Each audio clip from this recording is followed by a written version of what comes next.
Hello, welcome and welcome back. This is Jacob and today we are going to be continuing the Let's Play for Reverse 1999. And today, considering that last time we finished off the rest of the Showdown in Chinatown story, we are going to be hopping into our character stories now that are tied to this event, including the Anecdote as well that is part of it. So, starting today, we're going to be checking out the Liang story and see what that is about. But yeah, last time, the story for this event was, like I said in the previous episode, was pretty darn good. I loved all of the elements of it, from the whole detective noir kind of shtick to it, to the supernatural elements, to just the little twists and turns that I had in the story. The little teaser at the end, again, like I said, I have no idea what it's about. I don't want to know what it's about completely, at least, but we'll see in the future. Hopefully I'm gonna forget most of it, so I don't immediately get surprised by when, or rather immediately figure something out when we get back to an old story or whatever the hell. But it will be an interesting thing to rewatch or something like that in the future. There was an interesting comment also on the previous episode that I saw, which had to do with that the story might have actually benefited from being a bit more sinister if, for example, Poitier would have died in the story or something like it. To that, all I can say is, it kind of hit me while I was reading that comment, that if you take the entire story of Showdown in Chinatown into consideration, isn't the whole story kind of impairing the same feeling that Noir was describing when Noir was describing the movie scripts from Teresa herself? Isn't it kind of like the same thing? Now that when I thought back about it, because of that comment, I was like, isn't Showdown in Chinatown like pretty much like a movie script written by Teresa herself, the way it was being described and everything, like her CO7 scripts and stuff? Kind of, at least that's the feeling that it left me with, unless I'm alone with that, or hopefully I'm not. But yeah. Kind of left me with that impression that the whole story was supposed to be like Teresa's movie script in a sense. But yeah, the story was great. It had a lot of CGs as well, like and I don't mean static CGs. I mean like actually moving animations and stuff, which was great. They really put a lot of work into this story, and it shows. And the movie, the music is a banger. I mean, look, listen to this guitar in the background. But anyway, speaking of the comments, on the previous part, K-Rider-kun said, "Damn it, Jacob, I thought your Elden Ring jokes were terrible." You're welcome. You just had to point out the problem with Xixing's neck in that CG. Now I can't freaking unsee it. Damn it, now I need to tell the others about it. You're welcome, part 2. Also, I'm gonna show you something after I'm done with your comment. I have something even better. It's not from this game, but it's better. It's way better. Trust me. Anyway, also the two new 6-star characters for this event are Liang and Noir. So your character stories, so you have character stories for both of them. The Anecdote, by the way, for this event is for Anne and Lee. Oh boy, I need to tell you something about that in a moment. It will blow everybody's socks off. Fun fact, Loggerhead is actually 96 years old, which is kind of half of Lucy's age. Lucy is 180 years old, by the way. From what I understand, Loggers basically gets back her memory when rewatching her old films. It doesn't overlap the film with each rewatch. Unlike us humans who remember a memory of a memory, which does dilute the original memory, Loggerhead kind of has picture-perfect memory, except its debuff is in the form of film she has to record. Right, the thing that I was talking about last time is because she is recording her memories on film, I was talking about that film technique, which is double, triple, quadruple exposure depending on what you're filming. But yeah, for people who are unaware, back when movies were, even to this day, some movies are still being recorded on actual film roll and everything. But back then, when films were actually recorded on old film rolls, there was a trick how you did some stuff, and that was pretty much double, triple, and quadruple exposure of a single film roll to the same to the same environment, but with something added in, something added in, something added in, because you couldn't have everything in the same picture. And I was thinking about that because the way she is recording her memories is essentially on a film roll. So I was thinking, if she's recording a memory right now, for example, and she's rewatching an old memory, isn't she just double exposing the film that she's recording right now? So you do have picture perfect memory, like you said, but you have like two different things in the same film roll? Might get confusing. But yeah, just wanted to bring that up. That's why I was talking about it. But yeah, look it up. Today with digital shit you can do it very easily, but back in the day, woof. Anyway, another fun fact, NN Lee shares the same CN and ENVA, which is pretty cool. As someone who has NN Lee, she's a great unit to have in a team with Marcus and Argus. Yeah, good thing I have both of those. I don't have NN. I was under the impression last time that I had her, but I don't have her yet. She also has a lot of fun voice lines too. Now then, her Japanese VA, Sakura Ayane, who voiced characters such as Uravity from My Hero Academia, Nightfall from Spy Family, good god that woman, and Gabi from Attack on Titan. She also voices a lot of high energy type of characters in anime too. So she is a perfect cast as NN Lee, but I'll be honest, the CN-ENVA is so much better. The high energy, the accent plus the dialogue of Chinese person speaking English mixed with Chinese is so much better, which is why EN dub for this game is superior. I will not lie, this is probably one of the rare like anime-esque games that I play, where I will definitely for 100% sure say the EN dub is way better than any of the other dubs. And it's purely because of all the crazy accents and stuff that they're pulling.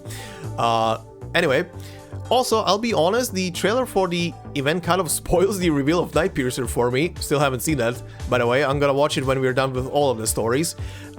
Mainly cause they show what the Nightpiercer was wearing, which was the coat and the hat that Xixing was wearing when she first appeared. Because of that, I immediately knew it was her, even with the red herrings being thrown around. Speaking of spoilers, or at least foreshadowing in this case, if you read the attack cards on Scott during the first fight with her on stage 8, the attack cards have some suspicious names. Names such as putting on a show, buried in lies, and evasive insincerity. Yeah, I read those after I saw your comment. That's hilarious. P.S. When the alarm sounds has zero lore, disappointingly, despite being advertised as playing as Foundation members post-storm. To be honest, this mode is okay with its gimmicky fights. At least Critter Crash was fun. Okay, cool. So I'm probably gonna do those two modes in my own free time and just get the rewards out of them. If it's gonna be just that. Now, I want to introduce you guys, but first I want to switch here so it's a bit quieter. I want to introduce you guys to a character. Going back, first off, K-Rider, thank you very much for the comment.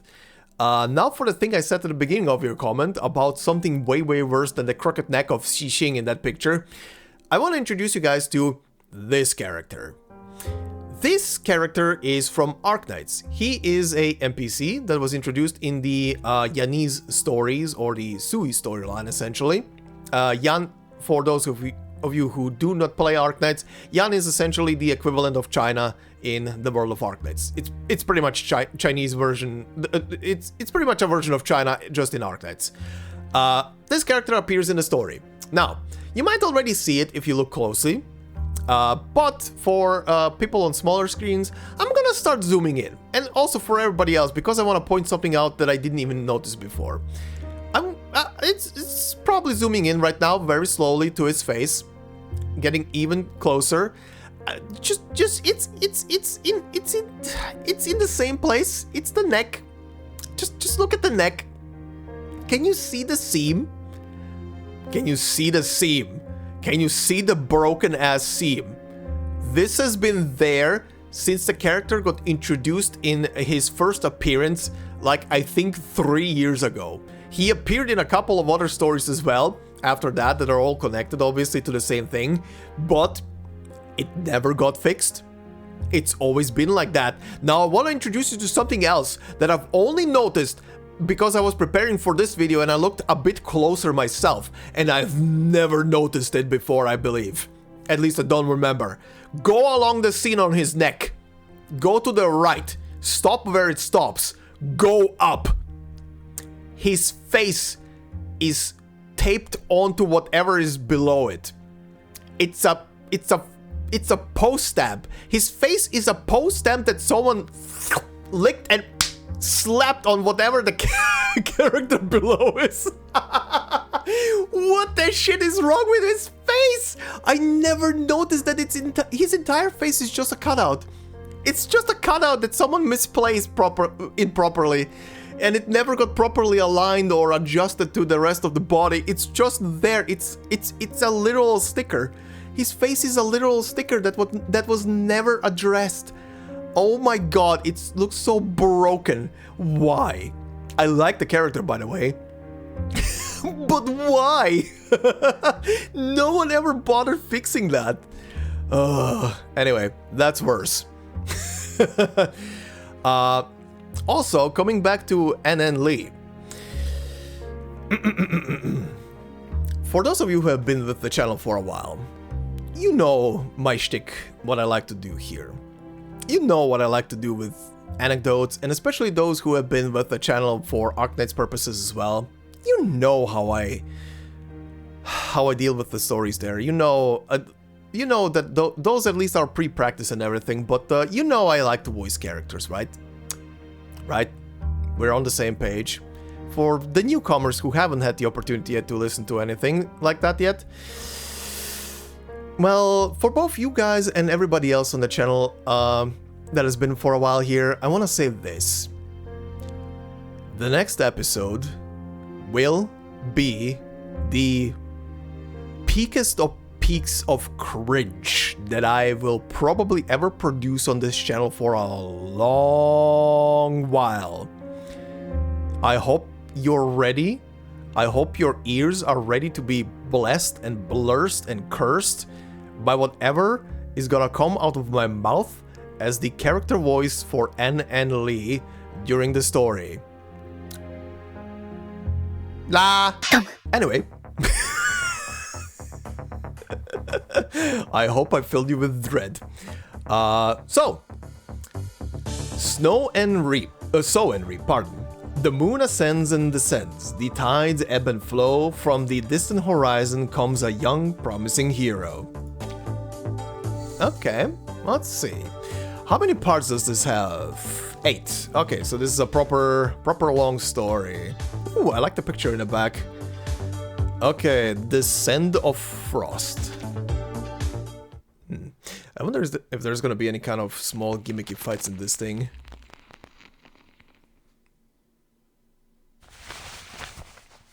No. Good lord. My eyes. Things are neither entirely this nor entirely that. By knowing yourself, you see them all. All things, regardless of creation or destruction, ultimately return to unity. Ooh. Nice effects.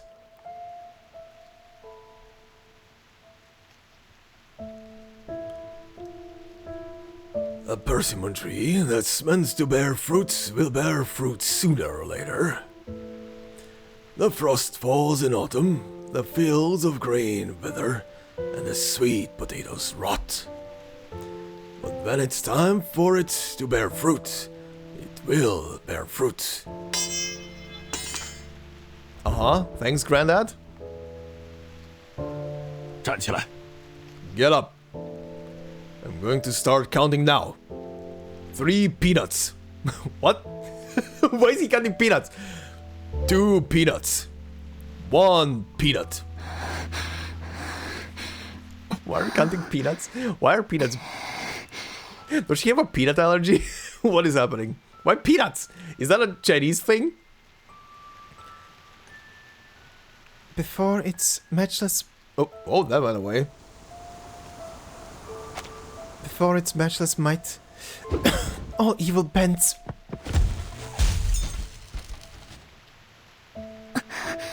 Oh, that hurts, father.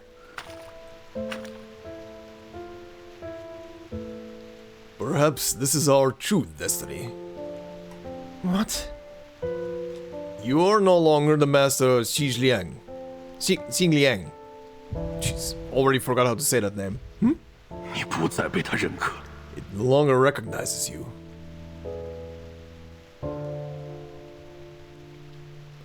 The withering of grass and trees, the retreat of hibernating insects. All these are... Oh my god, this is going away. I have no time to read. Uh-huh, yeah. Keep on rolling, I'm gonna do this in post.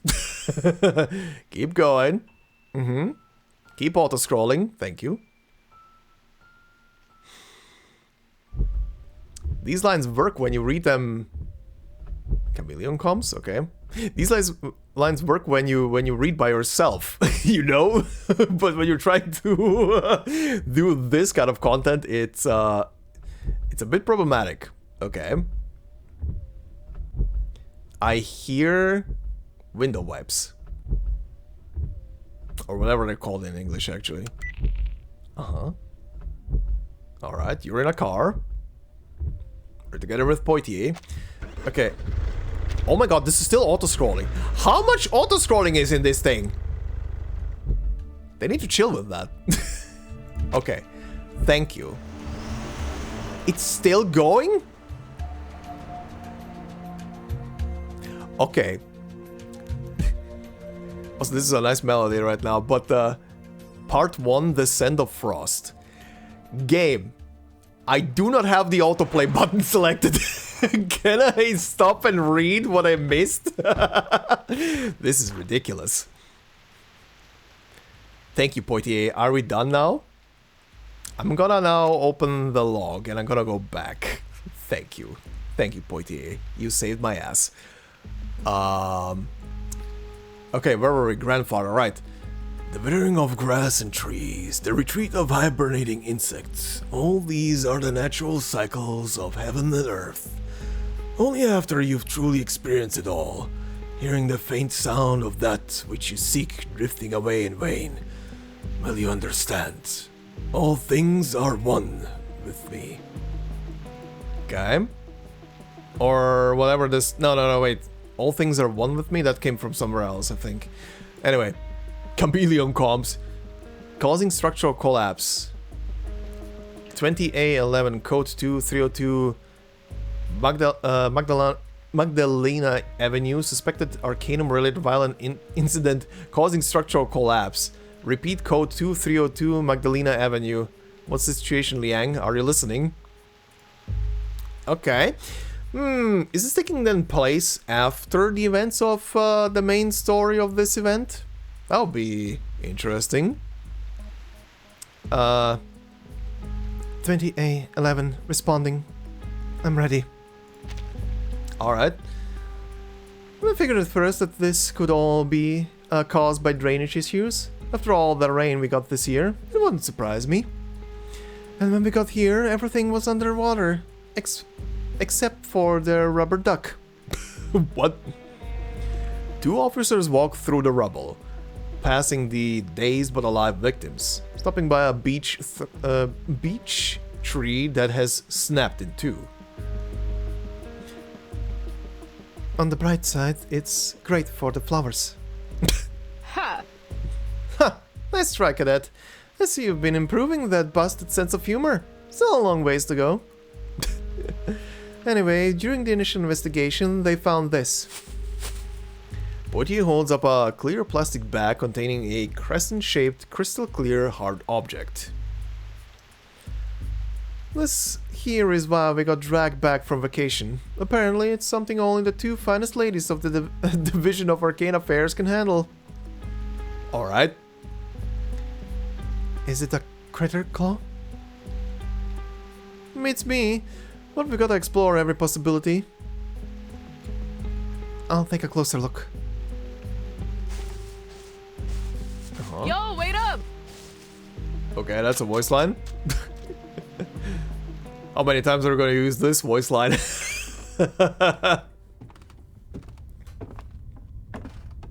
Alright. Okay, this environment again. Apparently this place is old, like real old. Their grandma's grandma built it with her own 2 hands kind of place. Uh-huh.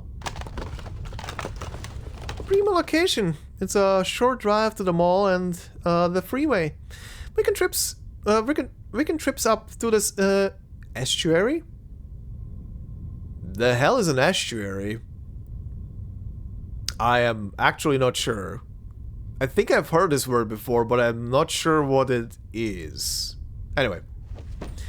They were putting together a birthday party for their kid right before it started falling. A family home like this must be of great significance. I'm certain the loss they feel is immeasurable. Yeah, they're pretty cut up about it. Everyone made it out okay though. Thank God. Hopefully they've got insurance for acts of wanton arcanum. I'd hate to see them have to tear down this place. Stop. What? Uh-huh. Loose gravel slips from beneath their shoes down into a growing abyss, vanishing without a sound. Holy. What in the... This is one big damn hole. We've got our work cut out for us. Ahead of them, where the house had been, is now an enormous dark cavity. Uh-huh. Did you find the Sarlacc pit? If you see teeth, don't go closer. Deputy Chief's office, oh god. Here he comes again.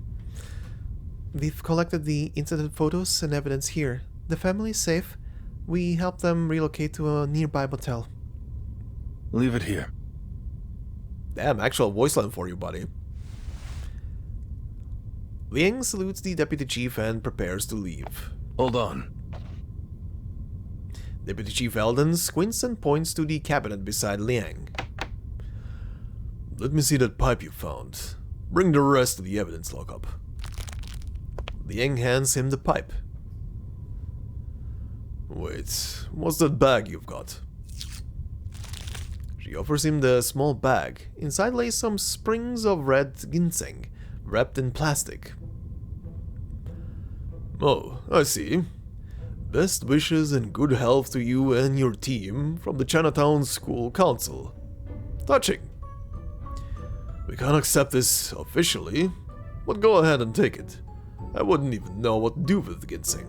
Have a cup of tea and go take a break. We can't have our fearless vigils cadet collapsing on the job.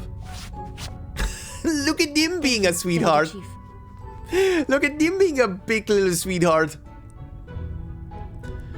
After that Chinatown case, I don't want you to take on too much too fast. Learning how to recover can be just as important as anything else in this job. Besides, you've got that big test coming up. You need to be at your best. Don't ask me to reschedule it either. It's state mandated for all officers, including vigils. Those results will be a part of your final evaluation for this internship. Chief Eldon. Sorry to disappoint you again, but I really have no idea what you mean. I'm not tired at all. I don't need to recover. I just want to get my work done. The typical sharp-tongued chief is at a loss for words. Ay. Division of Arcane Affairs, LA. I'm still trying to figure out why the chief tolerates all your sassing. Uh-huh. She's a cutie patootie. I didn't intend any sassing, Instructor Poitier. Sure, princess. You know, sometimes I can't wait for you to hit probation and get out of my hair. These two are amazing. Hard to believe it's almost been 6 months. Damn! Okay, so we jumped that much ahead. Okay. Out of your hair, huh? I guess you're right. Whether I pass or not, reassignment seems inevitable. Oh, she's gonna be big sad now. Cheer up, kid. I have faith in you. Thank you. Oh, hug. No? Shit. Poitier reads her trainee's face, staring her down with probing eyes. Knew it. You're not worried about that exam. You've got something else entirely eating you, don't you? No, I am worried about the exam. It's important. It's why I'm here. The instructor didn't press her trainee, but holds her stare a little longer. Poitier shakes her head. It's clear she isn't going to break just yet. The arcane creature lab got back to us with the results. You were on the money, cadet. That crescent-shaped thing we found is from an arcane creature. Not a claw though. The lab rats think it's some kind of fur, but they're not sure what critter it's from yet. Well, you take a look. Uh-huh. Liang takes the offered papers from her partner's hands. I threw in the material analysis from the samples we found under the house too. Just a little treat. Aside from some remains of a few charred critters, they found some kind of superconductive algae. What? Okay. She pauses for a moment, watching her trainee as she scans the document. Basically, what they're saying is... She snatches the sample back from Poitier's hand. Is it gonna be somehow related to Liang? Maybe? This material generates high voltage electrical charges upon contact with air, soil, or water, enough to scorch any critter it encounters. So then, that cavern was created by a giant critter burrowing through the ground while producing this substance.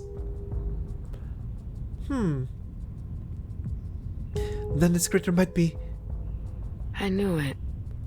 So that's what's been eating you, isn't it? If that legend you told me before is true, then perhaps it isn't gone at all. It was released and now it's roaming free. Oh, he's wandering around.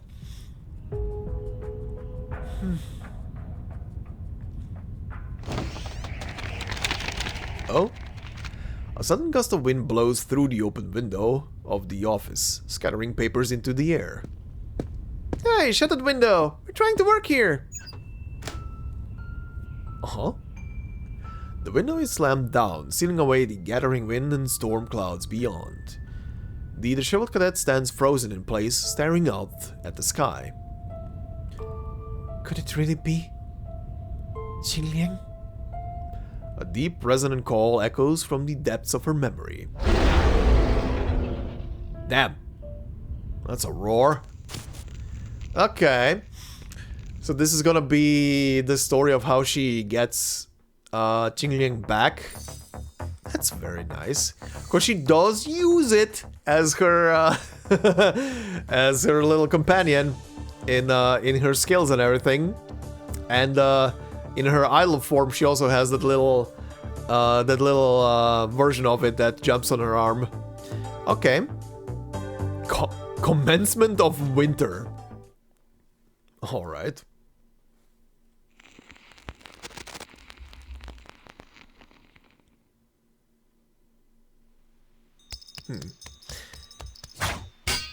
Oh, back to past. This one is gonna be a constant switch between past and present. Get up! Get up! Get up! Oh. Was that actually voiced? Hold on.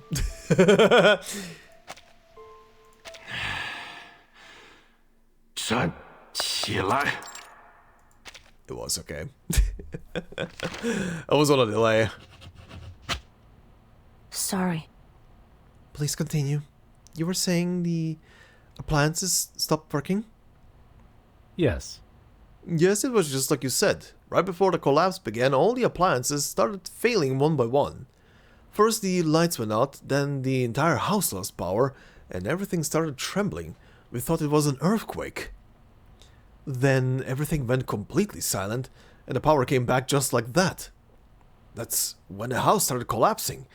By the time we got outside, we could see the cracks in the earth.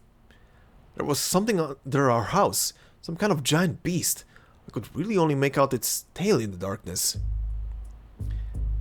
Electrical failures. Beast-like appearance. The witness's statement lines up with what we should expect. Still, we can't rush to assumptions. Her pen sputters, leaving blotches of ink on the paper as she records her thoughts. So what's next? Do we comb through the arcane creature database for a match? No need. I already check our current evidence against the last 10 years of case records. There's been nothing like this in the city before. Holy. Holy, the past 10 years? When do you have time to do all that? I thought it might come up, so I took the initiative to check. Damn. Hold up. You really went through the whole damn database yourself? Officers, have you figured anything out yet? We just want to put this whole thing behind us before our daughter's birthday. I understand. We're doing everything we can to narrow down what caused this. It seems to be an entirely new sort of critter, so it may take some time to identify the culprit. By the way, Portier, I was thinking there's another place that might have information on our suspect. Though she maintains her professional decorum in front of the victim, Portier can read the excitement in her eyes. The victim lost half of his house and everything went to shit and flood and who the hell knows what else. Meanwhile, it's my little beastie! The library? I should have figured. But I'm afraid we don't have time to wander around such a big library. Before I let you go bookworm wild, I need to remind you, Alan's got us booked in for the exam today. Oh, that's the name. I already took that into consideration. As long as we finish up by 5 PM, there'll still be plenty of time. Her partner remains unmoved. Sure. You do you, princess. But I'm not sure why we're starting here. This is all just human fiction, oversized fonts, picture books, kitty stuff. Why not go to the Foundation's archives? You aren't going to find anything here besides little Lucy pots, or her socks, or red beans and spam. Because I'm looking for exactly that kind of book. look. Here it is. Okay.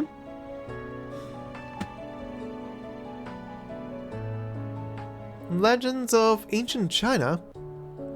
Looks like an ordinary kid's book to me, besides all the Chinese. Yes. Feng Xianxi, that's the name. Probably butchered that anyway. Zheng Liang expels plagues and drives away evil spirits. It devours all that is ominous and inauspicious. It's a common story about Zheng Liang consuming anything it deems evil. And Uh-huh. That's it. Okay. That's it. Oh, okay. So, what was the point? That's even less info than what you told me about Zheng Liang the first time. Yes, it's more or less the same story I was told as a child. Portier responds with a hard stare. Incident reported at 12 Blue Jacaranda Road. Suspected critter activity resembling yesterday's collapse. Immediate assistance required. The two leap to attention. the time is... 4:20 PM now. Liang frowns imperceptibly at the clock. You really want to take that call?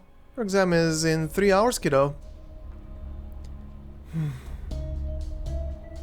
Her gaze sharpens and she hesitates for only a moment. The case takes priority. Oh boy. Part 2. Commencement of winter.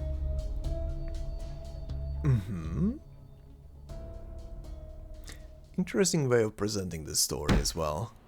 Oh, he's pissed. So, you two just decided that taking this call was more important than your exam. Have I got that right? Sorry, Chief. The time got away from us. We want to follow up to see if this could be the same creature that caused the previous collapse. Poitier looks over to her trainee. Her mouth opens to continue, but she lets the words trail off.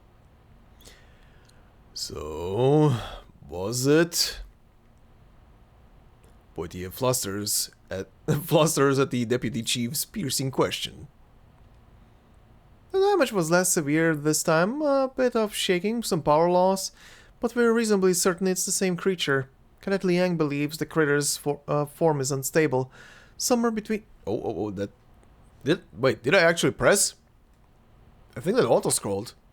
Huh? Cadet Liang believes the critter's form is unstable, somewhere between material and ethereal. But it got away, sir. The young cadet lowers... Okay, I think I very gently pressed the spacebar. That was my mistake. The young cadet lowers her head, mulling over whether to explain her theory. It disappeared before we could encounter it. The deputy chief's brow deepens, a long silence passing between them in the small office. First, I told you this exam was mandatory and that it cannot be rescheduled.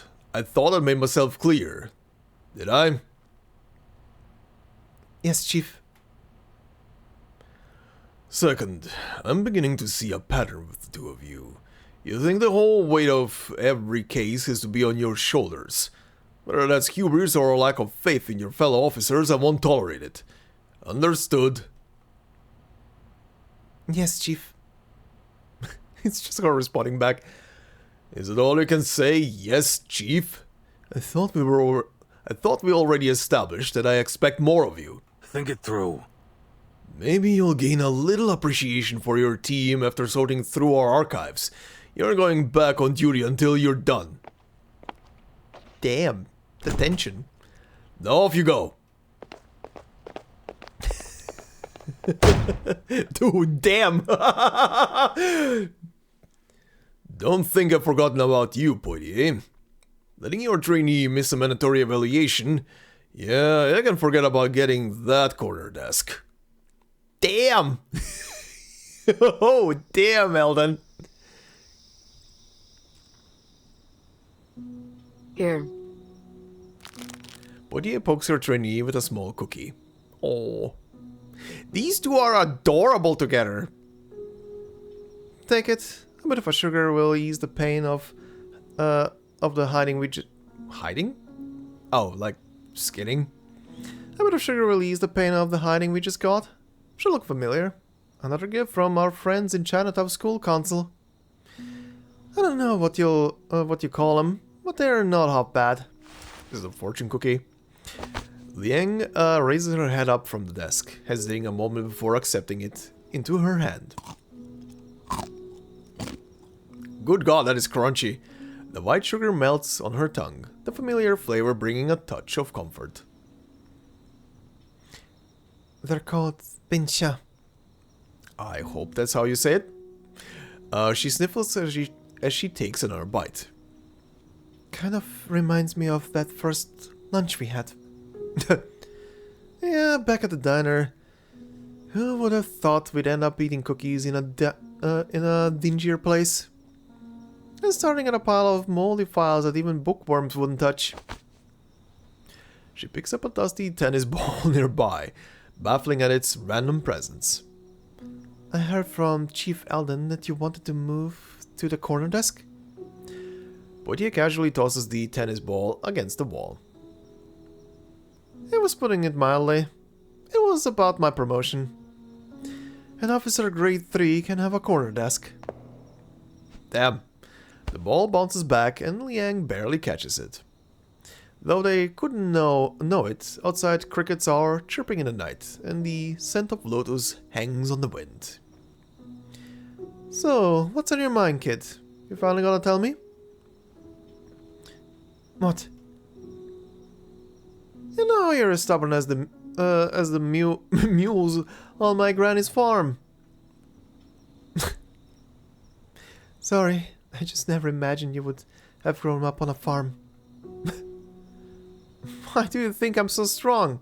You don't get a physique like mine without tossing a few hay bales. I mean, yeah, physical. Now stop evading my questions. You're acting odd, Cadet. Don't try denying it. You know I can read people. I was only trying to follow the evidence. Her voice is clear and resolute. I need to know. I have to know. Whether this means Liang isn't really gone. After the Chinatown case, I was afraid. But maybe it was just healing, like it had been the last time it disappeared. Maybe it's not gone. It's just hiding, waiting for its wounds to recover. Dibbling on electricity in the neighborhood in the meantime. I hope you're right. It does fit the profile. The size of the tunnels, the conductive fur samples, the eyewitness accounts, it's a distinct possibility. But that's not what I want to know. By the way, every time Poitier's voice line in quotes, shifts over, the whatever the algorithm is tied to move the mouth when a vocal line is actually spoken, every time her mouth just slightly twitches. Just keep a look at it. What? I'm not following. Why do you gotta get Chang Liang back? Did you see that? Just slight twitch. You grew up thinking your whole life was going to be about taking care of this ancient beast to continue your family legacy. But now you don't have to. You can do whatever you want. It doesn't have to be your burden anymore.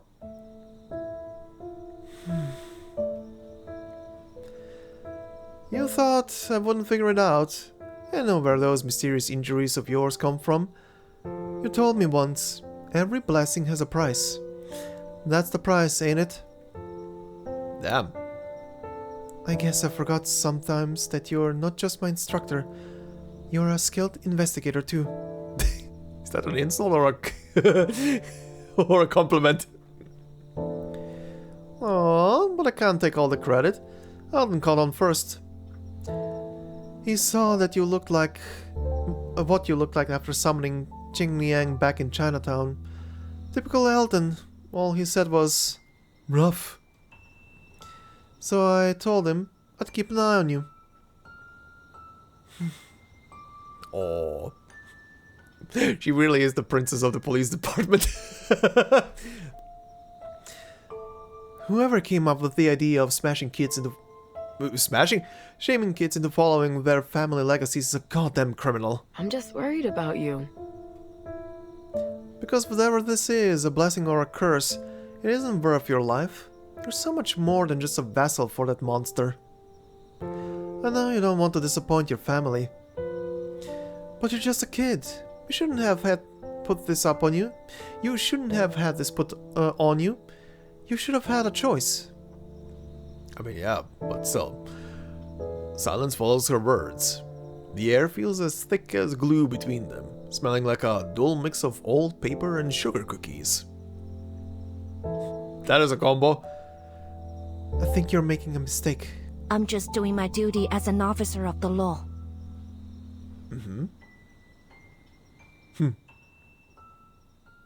Also, I think she likes the beastie. Also, what if the whole binding process to her or to members of her family was never properly done? Like they should have a proper symbiosis instead of when she summons it, it injures her. A child's diary records memories of the arrival of a new guest. Unlock the past within the deeper insights into the story. For deeper insights into the story. Okay. Oh god, minigame. The image gallery on the right contains Liang Liu's past sketches. Each sketch has its own distinct shape and a unique set of stats. Okay, food. Something, I don't know what. Hopscotch?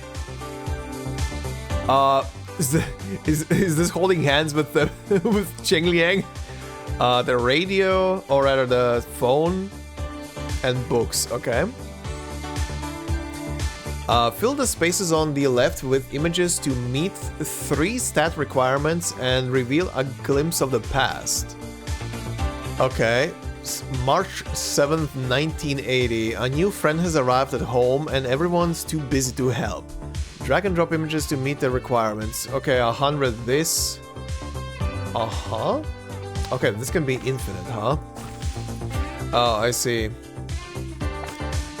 Oh, I'm playing Tetris. Okay. Okay. The stats of the images are calculated in numerical order from top to bottom, with higher priority given to those on the left. Aha. Okay. There we go. With the set requirements met, tap here to unlock a glimpse of the past. You can rearrange the images at any time. Sure. Okay. Friday, March 7th, 1980. Cloudy. Fixing up the temple, setting off firecrackers, making calls. I'm busy too because I'm the inheritor and need to bond with our new friend Liang. No one has time to guide me. According to Mom, I have to figure it out on my own. I guess it's because they don't dare to talk to Liang, but I do. It'll be fine. I'll manage somehow. I know how to entertain a new friend. It's not hard. I remember everything Mom and Dad did when they had guests. First, hospitality means serving tea. I made tea, prepared a fruit platter, and even brought out my precious crispy noodles and burger candy. Sure enough, Liang was very interested in the crispy noodles. Oh! It looked at me, and the little snake on its tail looked at me too. It must have never eaten this before. I showed it how, crushing the... Oh, is there more? Oh, there's more. It looked at me... where was I? Oh, I showed it how, crushing the noodles in a bag, sprinkling the seasoning, and pouring them onto a plate. I also shared my favorite way of eating them. A bite of noodles, a bite of candy, salty and spicy flavored, followed by sour and sweet, all the flavors mixed together. But in the end, the crispy noodles were wasted. Liang blew the crushed noodles everywhere. Luckily, I cleaned up the house before Mom and Dad got back. Next time I need to prepare a deeper bowl. Oh, she's bonding with the big kitty. That is adorable. That is stupidly adorable. Okay, light show. Let's see. Okay, no wonder the big beastie literally sacrificed herself for her. Liang seems like the first person who ever showed it like some sort of friendship and not just a bond. Or maybe the first one in a long while. When I take on a case, I see it through. Anything this might have to do with me it's not important. You're just overthinking things. Just like that, the girl slips back behind her mental wall. Alright, well, we've got a lot of work left to do before we can get anywhere near our case again. A knock on the desk without an desk window ends their conversation. Poitier shifts to her feet and opens the window with a saccharine smile. How can I help you today? Nice. Hey, Poitier. I need a file for case number 19770109A-02C. I think it was at the top of that rack last time. Huh, you got it. That's what we're here for. She whistles sarcastically. The patrolman glances somewhat blankly at Poitier, then over to Liang as a puzzled look creeps over his face. Wait, I recognize her. That's our Vigilance Cadet, right? Why are you guys stuck in the archives? Poitier sneaks a smile over at Liang before breaking out into a laugh. You're in luck, rookie. You got to behold the consequences of pissing off the deputy chief. Listen up, and you might just avoid the same sad fate. Look at her face. That's an expression.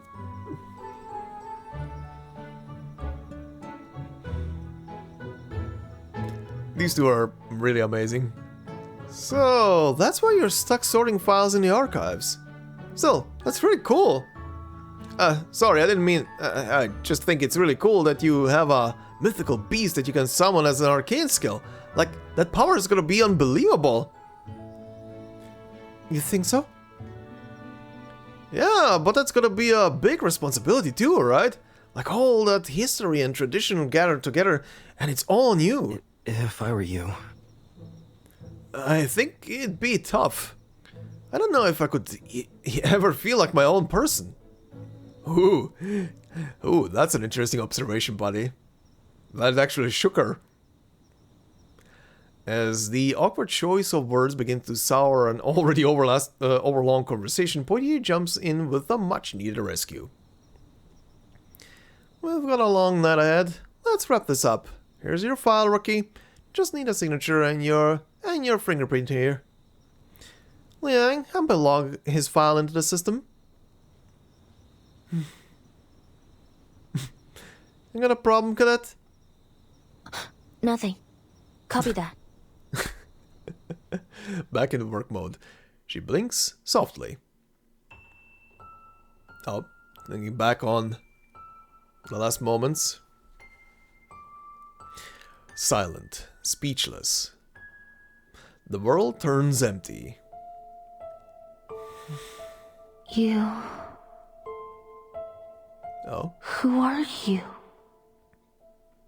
Are you leaving? Oh?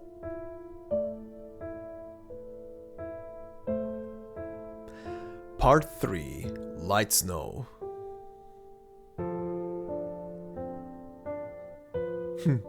Also getting flashbanged by the screen right now. Good God, my retinas.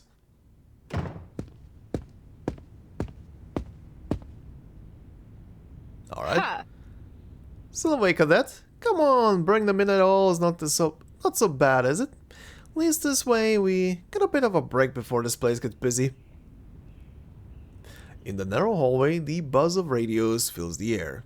A churning sea of busy officers stop and turn toward the new arrivals.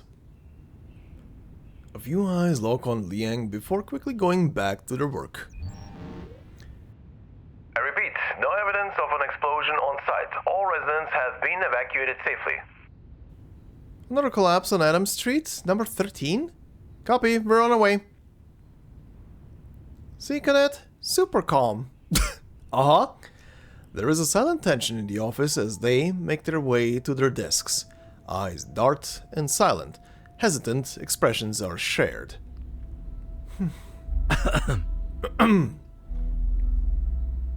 Great, why do I feel like a goddamn rookie on her first day again?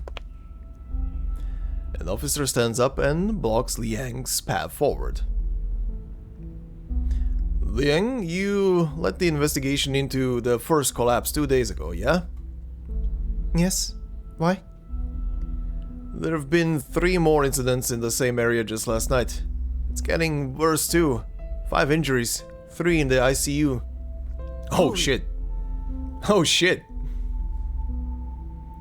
Everyone's been working around the clock since then. Understood. I have some leads. We'll resume our investigation immediately. The officer rubs his mouth, then scratches his head, hesitant to continue. Actually, a faint cough. The words stick in his throat. We just have doubts about your objectivity on this case. What doubts? We need a report of your progress so far, all the details, your leads, so we can collaborate. No problem. Hold on a minute. Don't spit on our faces. Don't spit on our faces and call it rain. I know what this is. She's about to speak, but Poitier cuts her off. First, we're taking our findings to the chief. He can make the call on what to do with it. Cause collaborate sounds a hell of a lot more like take over to me. Bodia scans the room, taking in the pricked ears and lowered eyes. She clears her throat and speaks firmly. Last time I checked, this was still our case. Until that changes, I need a hell of a lot less doubt from the rest of you. Besides, What have you got for us? Because unless you have a solid lead like we do, I think you can back off. A solid lead? How about that based on our evidence? This creature is more than likely to be Cadet Liang's mythical beast, the Tiang Liang. Bodia gives her colleagues a meaningful scan. The knowledge does not seem to be a shock to anyone present.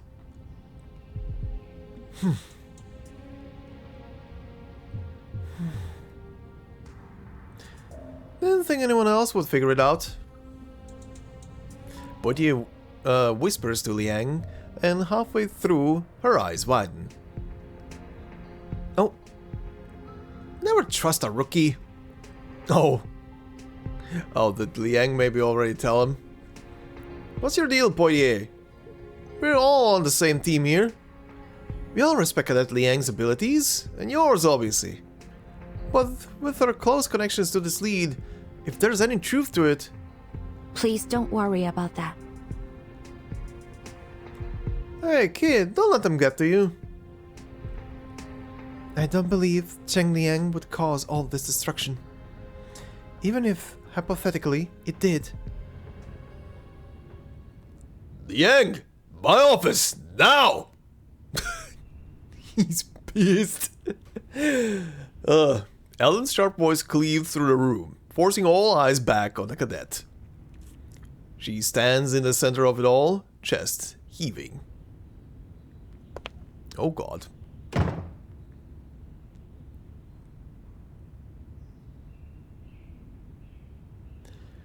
This is the third time I've had to haul you in here, cadet. Why don't you just move in here? It'll save me some time. This would be perfect if she misunderstands the sarcasm right now, but I don't think she will. Eldon slams a newspaper on the desk. Uh-oh. Menacing mastermind, Liang Yu and Qing Liang. What? An anonymous report filed against you. Uh-oh. I don't think you need to guess my feelings about this getting into the press. What the hell did you think was going to happen? That we wouldn't find out? That we just let you hunt for your lost pet in secret? No, it's not your fault someone leaked this out. That's someone else's head. But what I can't accept is you two not trusting your fellow officers with this lead. He has a point with that. He pauses for a moment, letting the words sink in, almost daring her to speak. I know what this case means to you, and why you missed your exam. His tone softens, becoming almost fatherly. Deputy Chief, I need to... Investigate this case, because I'm the best person.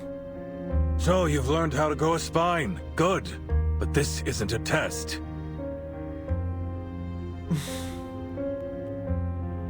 Deputy Chief Eldon shifts his stance a little more.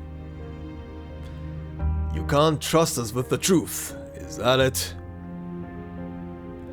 There's a color of disappointment in his voice. No, Chief. You thought if you told me, I'd take you off the case.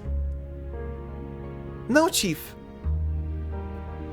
That if I knew I'd doubt your ability, then I wouldn't let you be the one to handle your beast. No, Chief.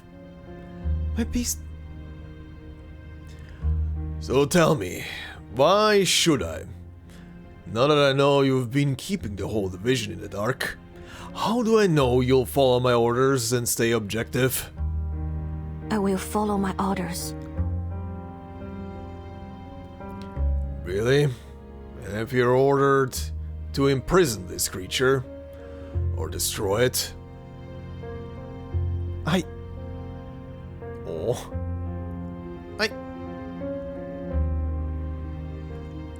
Hesitating. She's very heavily hesitating right now.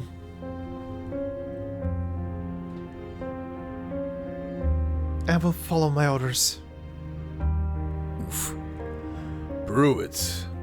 The last call, Adam Street. I want you there now. If the call is anything to go by, your beast might still be around. We need you. Understood.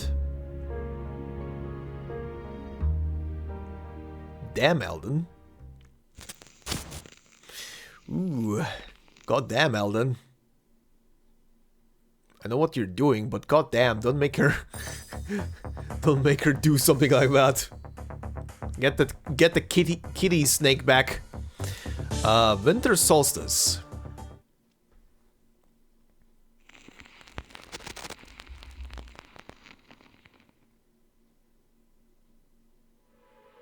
Oh.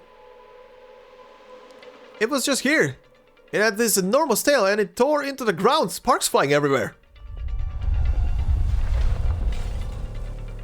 Oh man, my god, that's what's causing the tremors, isn't it? Damn it. Damn it, stay calm, please. The ground's shaking so much I can barely stand. Don't panic. We'll keep you safe. Uh-huh. Literally burrowing underground right now. Alpha team, listen up. We need to cordon off everything in a 2-mile radius around the scene. It could surface at any time. Be ready to engage. Securing her radio, Liang vaults over a broken wall, heading toward the epicenter. Liang, hey! Liang! Oh. This is a point... Oh. This is a .40 USP series anti-critter handgun. Grenades laced with Seba? Keba? Keba soothing pollen. Enough to handle this sort of situation. Hey, Liang! That's the epicenter! Oh, she knows. What do you? Should we follow her? Only if you're crazy. Stand by and wait for my signal. Okay. The radio begins to emit strange static sounds. Oh yeah, he's close. Huh? Liang taps the phone, but it remains unresponsive. It's dead. Oh, flashback. I want you at the intersection of Adam Street and Sycamore. You'll be leading Mobile Unit Alpha. Get there, scout the site, and keep in contact. We'll position 3 heavy weapon squads at the edges of the At the edge of the cordon to block any escape. Heavy weapons? We've seen enough of that creature's destructive power. We can't take any chances. Chief, if it's really Cheng Liang, it knows me. It can sense me. I assure you it won't harm us. I'll do everything I can to reach it as soon as possible. If I do that, will you allow me to attempt to pacify it? Are you willing to take that risk, Cadet? You'll be the only one that can get close. Once you're at the epicenter, you'll be on your own. Understood, Chief. I'll handle it. His silence is long and thoughtful. Alright, do it. Other officers will be on hand to assist in any way they can. But if that beast puts the public or my officers in danger, I will put it down. Understand me? Liang raises her ink-black irises to meet his, bright and determined. I understand. At the epicenter, the ground beneath Liang's feet shakes violently. Behind her, a growing jam of gridlocked traffic is stuck behind a police cordon. Whoa. Oh, what is going on, dude? Attention, citizens! We ask that you follow police instructions and detour away from this area immediately. Hey! Hey, what's happening up there? Huh? Another strong tremor surges from underground. Oh, whoa. Is this the end of the world, or did I just wait too much? Liang keeps her eyes fixed on the ground, taking a deep breath. Calm down, Liang. If it's really Qiang Liang, you'll know it. You can understand it. You can control it. The ground pulses faster now, like a racing heartbeat. Heat waves rippling toward her. I can feel it. The electrical charge is intensifying. I can feel its blood boiling. What an exhilarating feeling. The world is about to burst into a steam. Yes, it's coming. She grabs her radio. Attention all squads. This is Liang Yu. It is coming. The officers at the cordon nearby immediately switch gears, ready for the coming action. 3, 2, 1.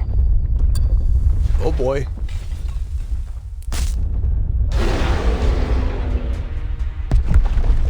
A deafening roar erupts as scalding air bursts up from the epicenter. The column of steam pierces moves toward like a saw, cleaving open a hole as it moves. As the air begins to swirl, Liang Yu dives to the ground and begins crawling to the edge of the abyss. Shh, shh. Calm down, calm down. Don't be afraid. We mean no harm. She calls down into the darkness. But the creature that lies beneath them does not heed her words. It strikes the surface again.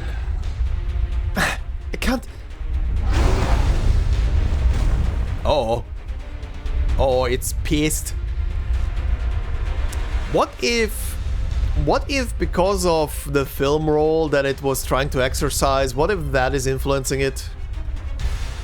Deputy Chief Eldon stands ahead of the heavy weapons officers, radio in hand. All units, prepare to fire! Wait, don't shoot. Amid the chaos, Liang Yu grasps her radio. This is Liang Yu calling Chief Eldon. Liang Yu calling Chief Eldon. You had your shot, kid. But We can't afford to risk the lives of innocent people on another attempt. We can't afford to lose you either. All units! From a distance, the precinct's ranking officer raises his hand. Then with a heavy motion, he brings it down. Fire! Slow-mo bullet. In that moment, her instinct overpowers all her senses. wait, just wait for me. Oh, juxtaposition with that is cool. Uh-oh. Uh-oh. She leaps into the scorching rush of steam amid a barrage of bullets. Holy shit. The officers hesitate, letting their heavy guns go silent. Chief, I think someone just jumped in there. Oh god, that's... Boye turns back, shouting to Deputy Chief Eldon, but he doesn't need to hear her words, he knows. Deputy Chief Eldon raises his right arm almost simultaneously. Hold your fire! All squads, cease fire!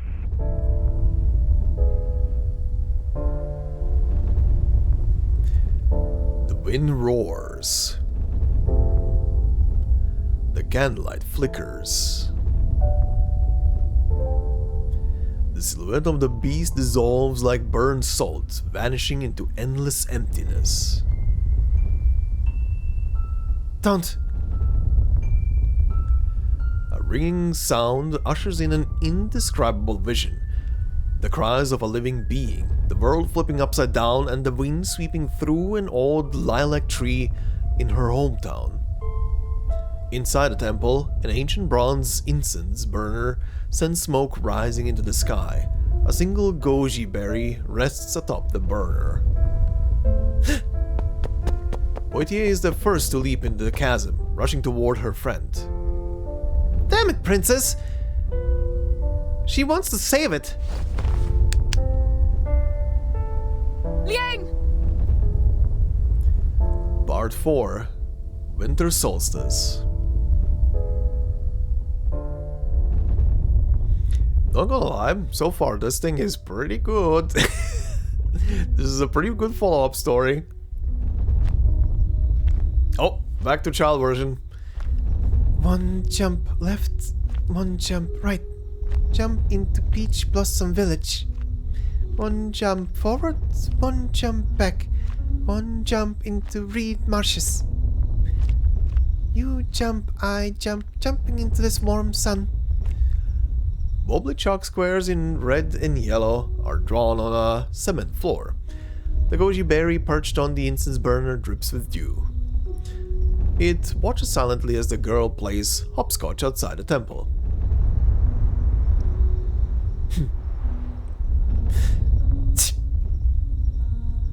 The wind rises as if in response. A faint scent of sorghum, wine, and the rolling sound of tang poems drift through the air. The temple isn't very large, but it is enough to shelter a child unwilling to go home. The child carefully unwraps a band-aid, aligning it over a wound before patting it gently on her skin. The candlelight inside casts flickering shadows over the child. Of the child. Hello? Hello? This is Detective Liang Yu speaking. Oh, that's adorable. It's nothing but an old toy phone. Even if it had been real, she hasn't dialed anyone. Don't know who I am?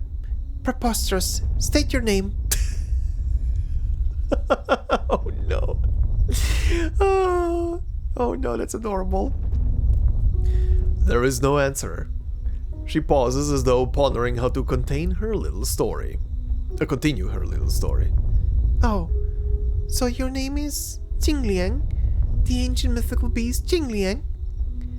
Alright then, from the sound of your voice, you're probably a weakling and not very scary at all. Why are you calling today? You're in trouble, aren't you?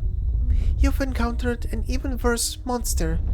They trapped you in stone, sealed you in a sculpture, left you with nothing to eat, and you're starving every day. Unbelievable! Who would do such a terrible thing? Not to worry, Detective Liang Yu will bring them to justice. No matter how big and bad these monsters bullying little Liang are, I'll drag them out, slam them down, and beat them up. That is adorable as fuck. My god. Suddenly, realizing just how loud her voice had gotten, she stops. Sorry, I've been doing all the talking. Say something, won't you? Still no answer. But she decides she'll still listen attentively, nodding as if someone was tearfully speaking on the other end. Of course, Detective Liang Yu is the best detective in the world and will protect everyone, including little Liang. If you ever feel lonely, like when you can't find a friend for hopscotch, for hopscotch or get scolded by your dad, you can come to me and I'll help you. I won't let you be lonely. Oh. No wonder this thing came to her. Her voice grows softer and heavier until it falls away. After a long while, she pretends to end the call. Are you real? Grandfather says you are, Dad too. They talk about you like you're a god, but neither of them has ever seen you.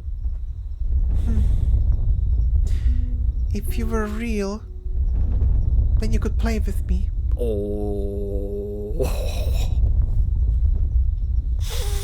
My heart. The girl lifts her head from her arms, staring blankly at the flickering candlelight.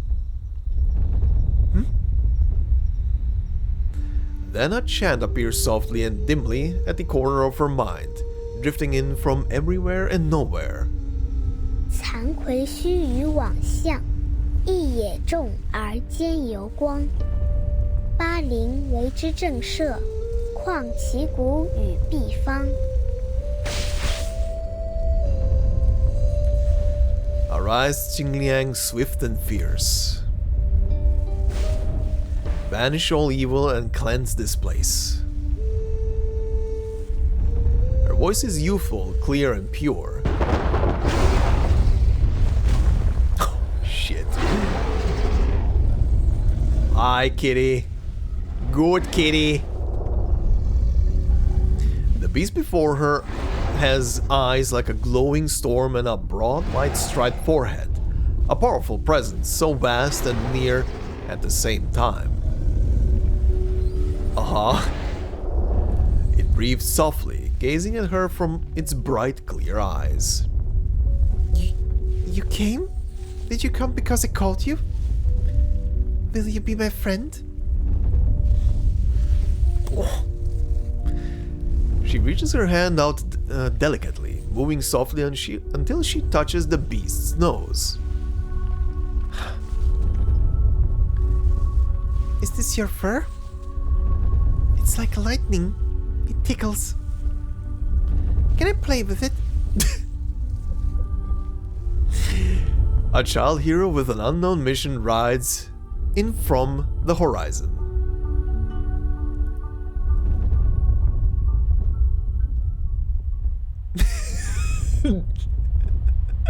Meanwhile, the current self in a hospital. Oh god, that was adorable as fuck.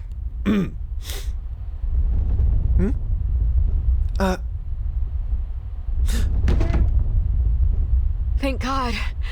You're awake. Also, What happened to me? their roles are in reverse now. Liang is the one in the sick bed. Well, what comes around comes around. Or rather, what goes around comes around. Well, you got zapped.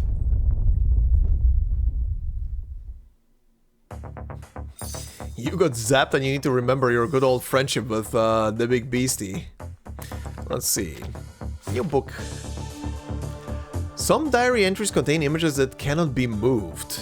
Try adjusting their numerical order to influence the calculation and meet the stat requirements. Oh, times 3 on... okay, and minus 10 on this? Oh, so this one is stuck here, I need to puzzle around it. Okay, I get it.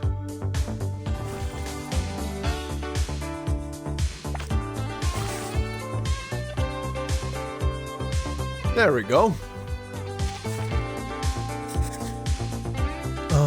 Thursday, March 20th, 1980. Sunny. I've always wanted to play hopscotch with my classmates, but I've always had to hurry home to practice my arcane skills. Now that I have Liang, I don't have to play alone. As soon as mom and dad left, I invited Liang, and it didn't turn me down. Oh! Liang is really big, so I had to draw the squares even bigger. It took 4 whole pieces of chalk. There were lots of old roof tiles near the temple waiting to be replaced, so I packed up a bunch of sturdy ones. That way, even if Liang accidentally stepped on them, we wouldn't run out. I showed it the rules: hop on 1 foot, hop again, then both feet, jump to 8 and back. The squares were huge. I jumped as hard as I could, but I still... Oh, sorry. Sorry. I accidentally scroll wheeled. The squares were huge. I jumped as hard as I could, but I still kept stepping on the lines. Looks like I need more practice if I want to play with Liang. It couldn't recite the chant either, so I promised to chant for it when it jumped. Friends should help each other. When it was Liang's turn, I threw the tile for it. But when it landed, the thud was so powerful it shook the ground. Good thing I found a quiet spot, otherwise we would have been caught. But the biggest problem was that Liang never learned how to hop on 1 foot. I tried teaching it again and again, but it just tilted its head and stared at me. In the end, I had the little snake on its tail throw the tile for me instead. It seemed to enjoy that. So it looked like this will be our own version of the game. That is adorable. Oh, that is adorable as hell. Alright, severe cold. Oh god.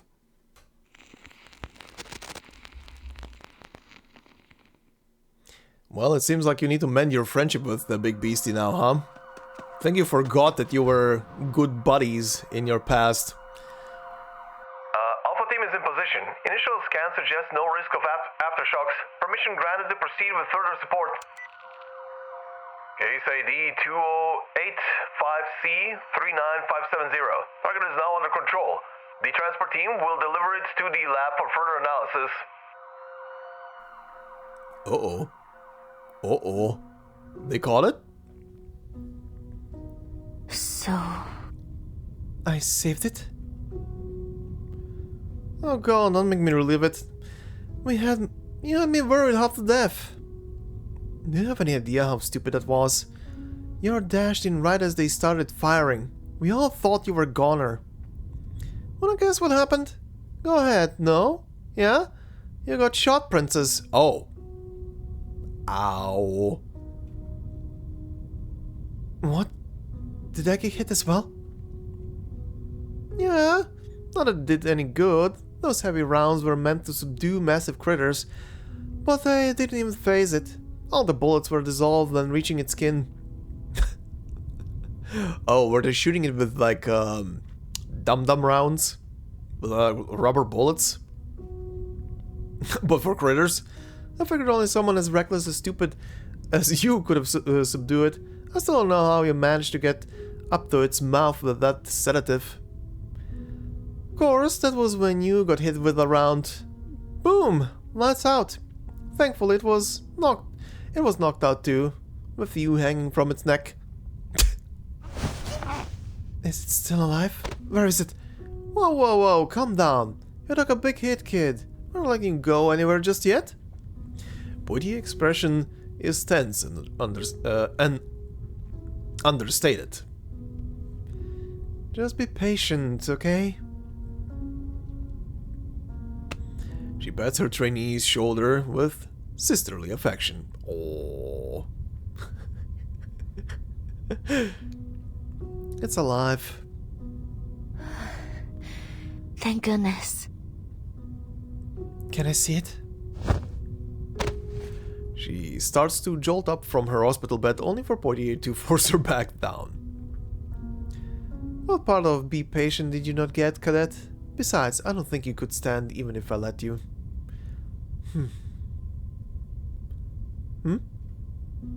The girl fixes her instructor with a stare and a clear question. Instructor Poitiers? She says no. Actually, It wasn't even your pal. Oh. Yeah, believe it or not, it was something called Moshamir worm, part of the subterranean Shamir's genus. The Foundation identified it for us, pretty much as soon as we could get them a picture. A well-documented creature found in the deserts of Asia and Africa. Anyone's guess how it ended up in the grassy SoCal suburb, but we live in a crazy world. They're sending it off for research. The whole electricity thing is new, so the eggheads want to do some tests. A new variant? But what's clear as day is that whatever that thing is, it's not Liang. Not even the same kind of thing. Not even the same family. Just a worm. A big old creepy ass electric worm form critter. So not your beastie. Liang, whatever it is not something that could classify as a worm. It's a creature that defies both classification and comprehension. As they speak, a breeze slips through the doorway, and the floors by the bedside droop. Flowers. I'm sorry. Aw. A sympathetic hand returns to her shoulder. It's not Liang. No. A short word and a long pause follow, broken by a deep breath. But I guess we gotta admit that Chang Liang's really gone. For good. You know, playable character, summoning creature. Sorry.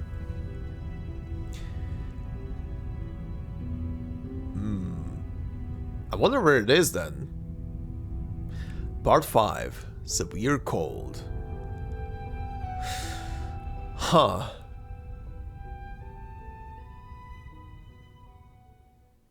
Maybe it's somewhere with her the entire time. Maybe it's just sleeping in the phone.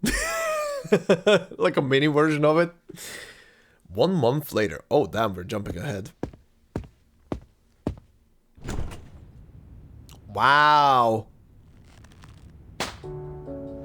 Congratulations, Officer Liang. You're finally on your feet again. Oh, she was released a month later. Damn. Huh? A piece of falling confetti lands in Liang Yu's open mouth. Ooh. What is all this? A few colleagues are holding up bouquets of flowers and welcome back cards behind Poitier. I thought I was just coming here to collect my dismissal papers. Oh, well, you did mess up real bad. But that move with the sedative grenade was hard to ignore. You're the reason we caught that thing alive. And once people saw the lengths you were willing to go for Qing Liang, well, it touched some hearts, I think. They might still think you're a nutcase, but a brave one. I mean, I hope you're ready for the deputy chief. I don't think he's going to go easy on you this time. If it makes you feel any better, I'll be sure to drop by and visit you in the archives for however long you're gonna be stuck down there. The best thing that could happen right now is the chief literally, I don't know, pats her shoulder or her head like, good job, cadet. Now back into the archive. Liang drops her head to hide the faint smile bubbling up on her face. Aw. Thank you. Get these out of my sight. Oh god, no, he's pissed, never mind. He just lost for 6 hours straight to the Crucible Knight, he's pissed. At the appearance of the chief, the crowd quickly disperses back to their desks. Eldon strides forward to the two officers, holding a paper bag filled with papers. Poitier mimes a just surrender expression before sneaking off. Eldon is now looming over her like a collapsing wave. Holy shit. Police law, A+. Criminal psychology, A. Tactical operations, A. Mixed martial arts, A-. Arcane knowledge, A+. Mixed martial arts, A-. Scott, excuse me. Do you know which score is missing, cadet? Eldon shakes the assessment sheet in his hand. When he is at last confident that she's taken in the meaning. Okay, oh, I see. Sorry. When he's at last confident that she's taken in the meaning, he puts it into his back pocket. No promises on a passing grade after what you put us through with that stunt. His piercing gaze feels as cold as ice, but it melts against the warm calmness of still water. I understand. I'll accept whatever score I'm given. Liang Yu stands at attention, trying not to show a single emotion. Eldon studies her carefully, pausing long enough to draw a bead of sweat from his forehead. Then he smirks. Listen up. This is just a piece of paper. But it means a hell of a lot more than that once it's submitted. The ceiling fan creaks overhead, and a green scarab lingers on the dusty windowsill. I've met many kinds of officers in this line of work. Some are glory hounds, some like to spill every little detail to the press, others are no good crooks. Some are loyal and brave, even when they get chewed up by the system. Some are honest, the kind that will stand up for what's right, even against their fellow officers. I've seen too many rookies fall into corruption. No matter what choices they make, they always pay the price. I asked you once, what kind of officer do you want to be? That's not the question I want to ask anymore. So let me ask you this. How high a price would you pay to be that perfect officer you want to see in the mirror? Pause. The question weighs heavier than any interrogation. She nearly steps forward, the answer undeniable in her chest. You don't have to answer me now. Thinking through. He pulls a black pen from his pocket, holding the evaluation sheet in his other hand. The outcome was decided, written in black and white. After signing, Eldon folds the sheet and tucks it away. You'll get the final results when you're back. The vigils will notify you. Uh-huh. Eldon, you big softy. You big cuddle bear. The cool breeze carries laughter from the warmly lit precinct. Liang Yu stands in the chilly night air for a long time, staring into the distance. The scent of hot dogs wafts up from a nearby deli as she looks out toward the distant ocean. Slowly she reaches for the waiting phone.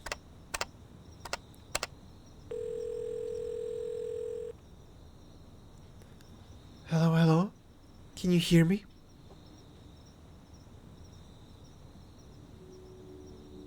Oh, her mom. Hello? Hello, what a surprise. You're calling home today? The familiar voice travels across oceans carried by electric currents. Honey, stop reading and come here. Our darling Ling Yu is calling. I'll put you on speaker so your dad can hear us too. He was just talking about you yesterday, saying he hadn't heard a word since you left. Oh. She took a deep breath. My probation period is almost over. I've got most of my results already. Just need to wait for the final outcome. I'm doing well.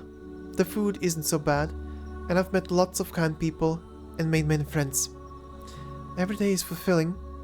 The arcane cases here are quite different from those back home. From the other end of the receiver comes an eager response, as even the smallest drops of information from her daughter are drunk in deep by her mother. Aww. Ma, What's wrong? 强亮丢了。 Oh. Ooh. A memory surfaces of her childhood visit to the herbal shop with her mother, the air thick with the bitter aroma of medicinal herbs. Oh, she's taking that in now. Fox nuts, Poria, Angelica, Buplerum, sorry. All weighed carefully, gram by gram, dissolved into water. I lost Jingling. The ache in her throat connects both past and present. The bitterness lingers in her nose. Oh. Oh. Poor baby. Poor baby. Lost her friend. It's finally sinking in now. It's finally sinking in. Until this big cat bitch wakes up from somewhere like, what up? Taking a nap. You cold? Commencement of spring. Good God. Liang is having a winter nap somewhere. Needs to be woken up. Needs to be slapped awake. Flashback? Ah, yep. It moved, grandfather. Lift the pole. Oh, that's not a fish biting. Just the wind picking up. Oh, not a fish. The power going up and down like that is normal. When a real fish comes, you'll know.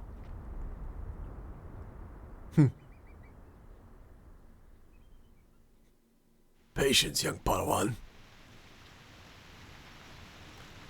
Alright, let's see. That's pretty much the situation.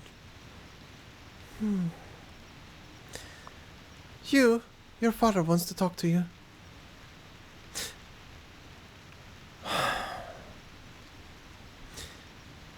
Hi, Dad. Go ahead.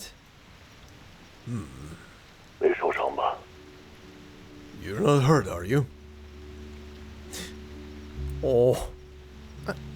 I'm fine. I'm okay. How far ahead is your rent paid? I need to know so I can book you your flight. Morning arrival or afternoon? Maybe around mealtime? That way you can have some of your mom's dumplings while they're still warm. Oh. Good God. The receiver in her hand is damp with sweat. The hallway is silent, save for distant cheers and clattering from the skate park. Her shadow hangs at the edge of the light, unmoved by the sounds of joy or the creeping stillness of the night. Do you remember the couplet we hung in the hallway before we moved? The Hanwei inscription said, "The Pavlovnia? Oh. The Pavlovnia blossoms stretch across the crimson mountain paths, and the young phoenix sings clearer than the old." You said it was something meaningful to reflect on. You told me to read it often. So I read it every day, over and over, until I started to wonder. 若桐花未开，雏凤不言，他们又该怎么办呢？ What if the Pavlonia blossom don't bloom and the phoenix don't sing? Then what? Huh. Questions, accusations, anger, hesitance. They all fade into silence. Liang Yu hears her father setting down his tea. This motherfucker came up to the phone with tea and cup in hand. Damn. The faint clatter suggests his hand had trembled, nearly spilling the cup. Oh! Oh! Oh God. We never told you. That day was your grandfather's funeral. What? Which day? That day? You mean? Yes, the day of the Jingji festival when you were 6. It was also the day you met Qing Liang. Liang Yu raises her hand, studying an old scar. Your grandfather spent his whole life hoping to see Qing Liang. His mastery of arcane skills was the strongest in 5 generations of our family, yet he left this world filled with regret. Even after all I suffered through, from his expectations and his disappointment, I can't find it in myself to hate him.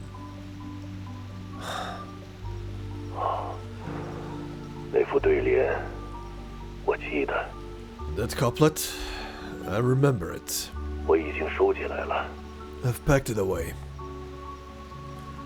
Her father takes a deep breath, the weight of years laced with remorse finally granting an innocent prisoner their exoneration. That rain was never meant to fall on you, yet you bore it all. 3 chimes from the ancestor bell echo in her head, clearing a lifetime of doubt. Now back to a flashback. Grandfather? The fish still aren't biting. Patience is the key with fishing. Here, take this little stick. You can draw in the dirt while you wait with me. Draw... What should I draw? Whatever you like. Fish, birds, anything you like. Something I like... Oh, I know. Jing Liang? Grandfather, look! What's this? It's not a tiger or a dragon. It's my secret friend. Oh. She showed him. Oh, he actually saw it, but yeah. A secret friend. Oh, wait, I see now. You're drawing Qing Liang, aren't you? Yes. That's not a very easy thing to draw. Why don't you try something else? A bunny? A fox? Or that stray cat we saw last time? But I want to draw it. I just want to draw it. You said to draw what I like. And I love it. Oh. I wonder if he caught on. I wonder if Granddad caught on right then and there.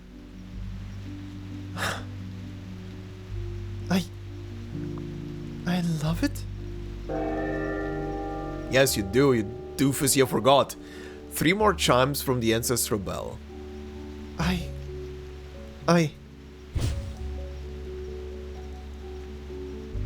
That is adorable.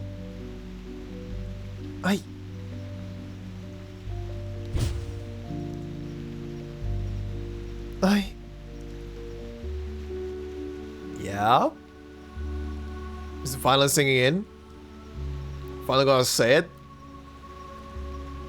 Father?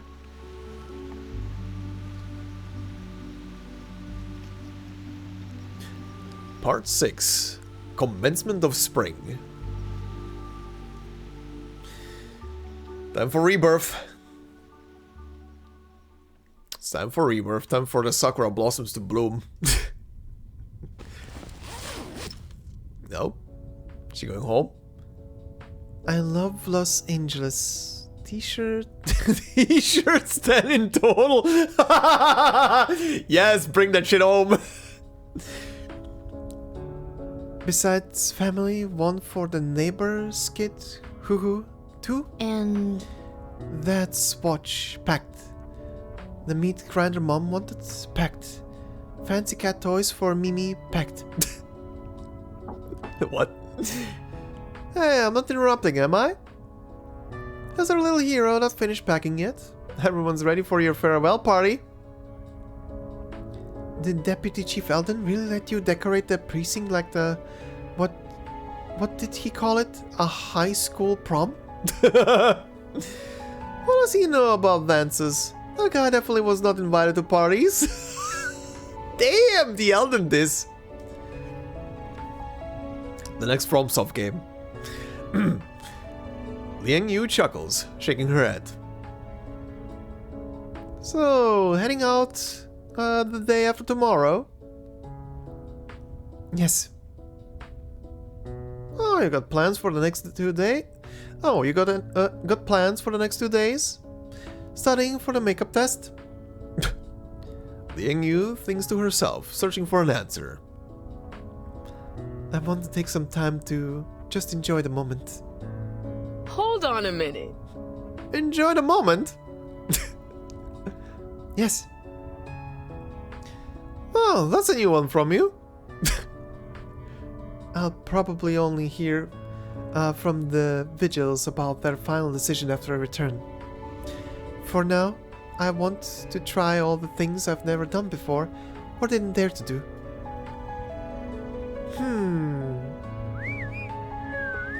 Facing such undeniable conviction, Poitier could only whistle.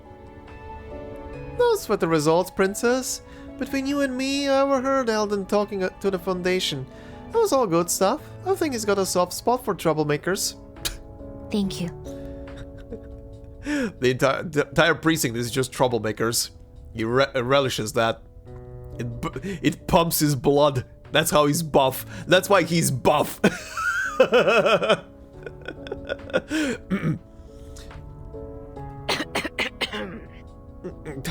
What? What are you thanking me for? I didn't do a single thing.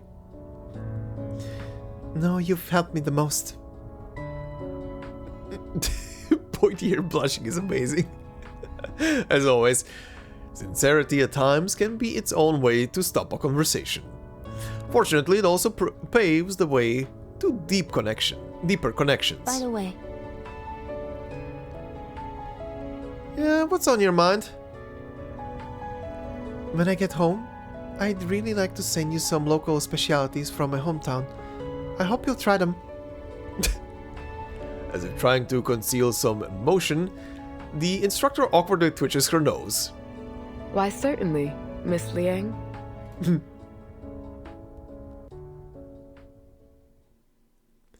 These two became such good buddies. Alright, so she's going home on a visit. Okay. Oh, another book. Let's see. Oh god. That has me doing some new training. It's not as exhausting as before, but I keep failing. Oh. 1st of April? Nice date. Great. Okay, let's put this together then, I guess.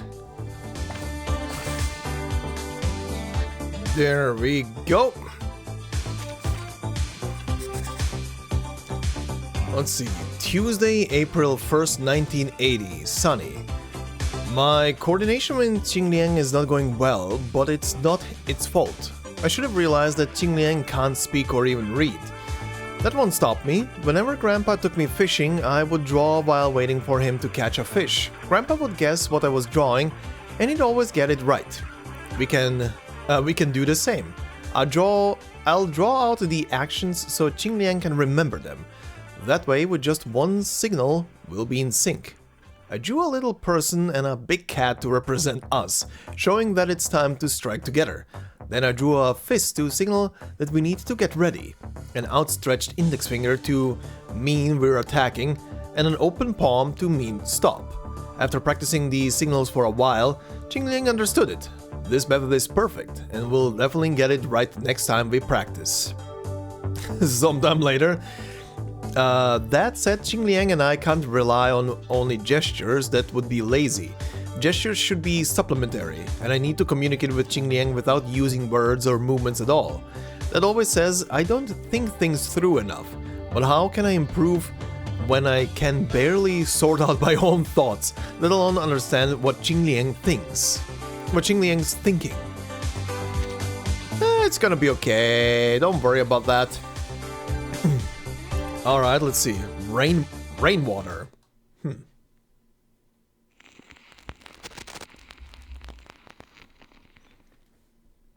Okay. So where are we now? Is this the switch? Oh, the red light's on. That means it's working. Is she recording something?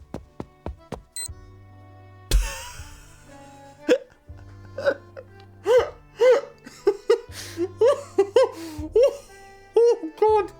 Oh no! Oh, that is great. I sounded like a old grandma laughing.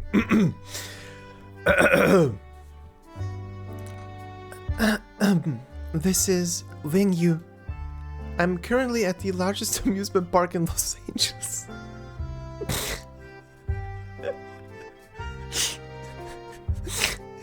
I'm sorry.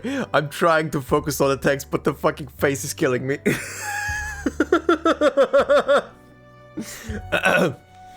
Today's weather is sunny, and my goal is to conquer all the most thrilling roller coasters and haunted houses. please keep this a secret from my mom and dad. Who are you filming this for? Jesus Christ. Hello, the little wee. Hello, Victor. This is Liang Yu. Yes, I'm at the most famous fortune-telling bar in LA. The owner is a renowned arcane magician who, they say, can craft unforgettable drinks just by looking at a customer. Next, I'll take a sip and report back.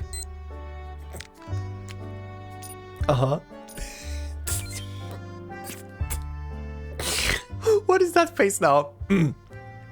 This is Liang Yu. Also, why is she blogging? Why is she turning into a blogger? Shh, I have to keep my voice down because I'm attending a solemn traditional funeral. Oh, you're a TikTok blogger right now, aren't you? An elder passed away peacefully. I can only hope the same for myself and those around me. What? Wait, did I read that correctly? I hope. I can only hope. Okay, I know. Hey, this is Liang Yu, and now I'm on my flight home. Since we didn't really get to know each other very well before, I think sharing a little about our lives is a good idea. Though I haven't received a reply yet, I'm looking forward to what's to come. What are you recording this for?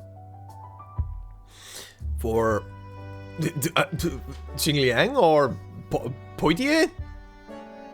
Hello? Mom? Yes, the flight has been delayed for 2 hours. I won't be home for dinner. Yes, that's right. I'll be in around 2 hours later. Yes, flight 243. I didn't mix it up. They always have last-minute delays. Okay. 祝你一路顺风。 Damn, look at you learning and speaking Chinese. Good on you. Oh, what's that? I've been practicing my Chinese. I think I got it that time. Your pronunciation is spot on, sir. Though I can't guarantee there isn't a criminal whose arcane skill activates upon hearing a foreign phrase they didn't understand. What? What? Oh, it's a sharp one. That's the kind of officer I've trained. Liang, if you earn the Vigil's badge, you let me know right away. I will. She wins? Wins? Winks, I guess. She winks at Poitier and then takes one last lingering look around. Everyone. Liang Yu salutes her colleagues with a fond smile. Her friends and co-workers rise up and return her salute. Aww.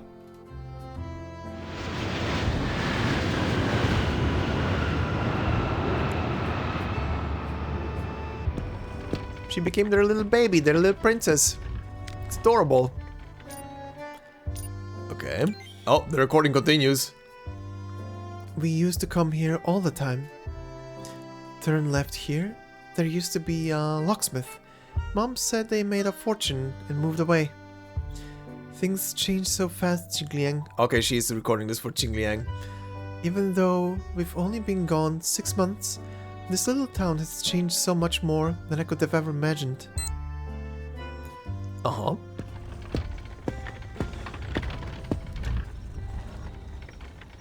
Look.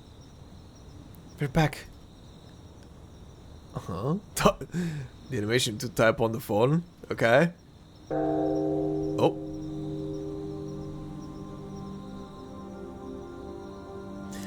A Gon wields a snake, bears a tiger's head and human body, and has 4 hoofs and long elbows. Qing Liang and Zhu Ming feed on Zeishi and Jin Cheng. Qing Liang is synonymous with Jing Liang, and ancient texts show. Blessed are these steadfast in the face of thunder and adversity, who can chase plagues to the ends of the earth and bring peace. Open the way to peace everlasting. Okay, that was going a bit fast. This is a document written in bronze script between the Shang and Jiao dynasties, recording events from ancient times. It's been badly damaged. Restoring it won't be easy. That thing is in pieces. It's been out here for 100 years. But aside from you and me, no one in this family knows it exists. You're a coincidence. You stumbled upon this book by sheer chance. And I am the one tasked with rewriting it.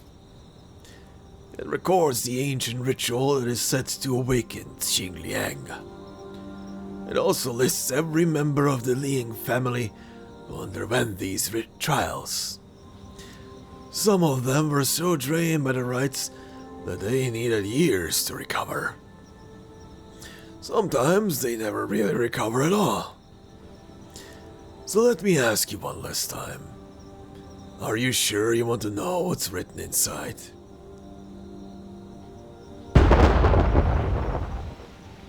Ah, is this where she got the incantation from?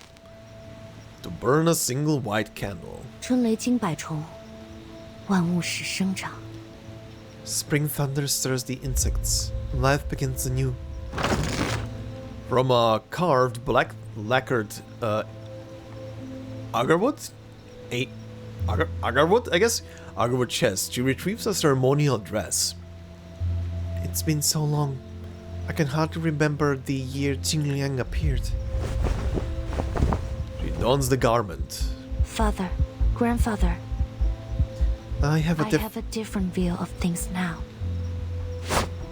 She places the ritual mask over her head. I don't think it's a fleeting blessing or curse, nor is the rain that has drenched generations of our family. Everything is in place. It's just itself. We've never truly understood what it really is. She stands in the courtyard facing the shrine. Why it shows me, how it perceives me, these are answers I want to hear from its own mouth. I won't wait for it to reach out to me this time. I want to embrace it this time. Aww.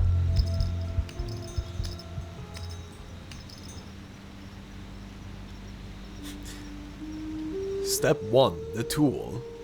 The orioles fall silent, plants bow to the earth. Step 2. The priest. The censer's smoke rises, ancestral spirits shine bright. Step 3. The incantation. Winds surge in from all directions. Step 4. Ooh. Blood? Blood. Literally blood on screen. Uh-huh. Things are neither entirely this nor entirely that. By knowing yourself, you see them all. This is a very interesting reuse of artwork. This is from the moving CG that I had during the main story. If you've truly disappeared from this world, Will you ever answer my call again? Her hands move in strange, ritualistic gestures reminiscent of Nuo dance. Sparks of electricity burst forth from her bloodied fingertips. Thunder roars as silver streaks of lightning slither around the walls, and the heavens seem to bow down to the earth. Before its matchless might, all evil bends. Wherever it strides, all terrors end. 强梁击 Oh, 出， that was her. 王 Sorry. 六不为，斩杀凶旧，小节不祥。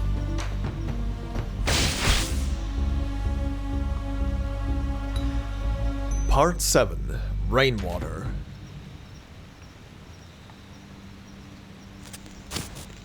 Oh, that was it? That was a fast one. Okay. One more book. Yep. Let's see. 10th September 1980. That said, the temple is all fixed up and we need to choose a good day to hold a ceremony. That's adorable. Also Detective CO7. Poster nice. Okay, let's put this thing together. There we go. So, Wednesday, September 10th, 1980, rainy. This time is different from before. That said, I have to host it. Now that Liang is here, it's my responsibility. I've memorized the procedure, practiced the dance steps, and rehearsed my lines over and over again. But when Dad checked on me tonight, he said my expression wasn't firm enough, and my movements lacked strength. There are still 2 days left. I can practice many more times, but I also have school and homework during the day. I can do this. Still, I feel so nervous. If only I could be like Liang. It always looks so mature. I don't fully understand what maturity means yet, but I think I must be like Liang. Silent, yet everyone knows it's powerful and capable of anything. No one else knows how badly Liang was injured before. That's why it slept for so long, until I woke it up. Liang is still waiting for me. By now, it could have gone back into the phone to rest, but it's staying here with me. I should stop writing and practice some more. If I mess up, everyone will be disappointed. I'll recite the incantation one more time before I practice. Aww. Alright, finale. Waking of insects.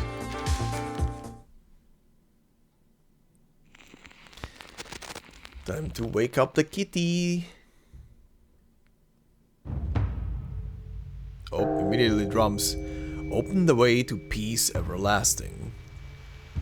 得强梁之人，后以寿为名，改姓为梁，世代相承。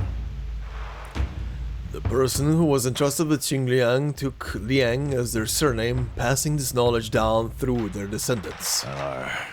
仙道授强梁，却已有近100年未曾现身了。 But to this day, the Qiandao beast Liang has not appeared to a Liang family member for nearly a century. If the mind wavers or selfish desires dominate, Liang may turn on its master. You are destined to carry on the Liang legacy and bring glory to our name. For the 101st time, wipe off your sweat. It will affect your vision. Stand before the ancestors' tables with steadfast posture and grounded breath. That opening stance is feeble. Your crouching stance is too clumsy. Your entire form is haphazard and weak. 再来一次。 Stand up. Again. Do it again.